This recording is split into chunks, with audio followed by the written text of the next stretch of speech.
मित्रांनो, ह्या व्हिडिओमध्ये आपण म्हणणार आहोत की EBRC म्हणजे काय असते. मित्रांनो, EBRCचा लॉंग फॉर्म होतोय इलेक्ट्रॉनिक बँक रिअलायझेशन सर्टिफिकेट.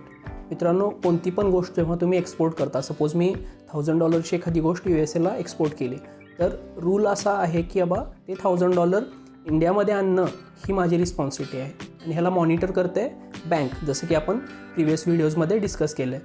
तर मित्रांनो, ही जेव्हा मॉनिटरिंगची प्रोसेस कंप्लीट होती, जेव्हा मी $1000चा एक्सपोर्ट केला, मी $1000 आणले इंडियामध्ये आणि बँकेला समजावून सांगितलं किंवा बँकेला प्रूव्ह करून दिलं त्याच्या रिलेटेड डॉक्युमेंट्स देऊन की हे $1000 माझ्या अकाउंटमध्ये आलेत आणि हे ट्रान्झॅक्शन तुम्ही क्लोज करा.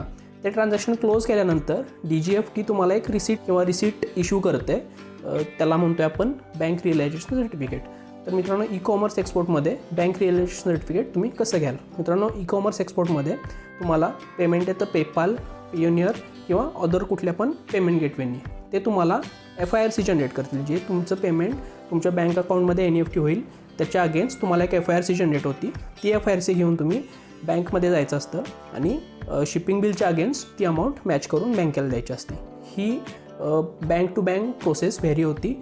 ॲडिशनल डॉक्युमेंट्स पण काही तुम्हाला बँक मागू शकते. ते तुम्ही जेव्हा सबमिट कराल तेव्हा तुम्हाला EDPMSमधले शिपमेंट्स तुमचे नॉक ऑफ होतील आणि तुम्हाला EBRC भेटेल. तर आय होप मित्रांनो, तुम्हाला EBRCची कन्सेप्ट क्लिअर झाली असेल.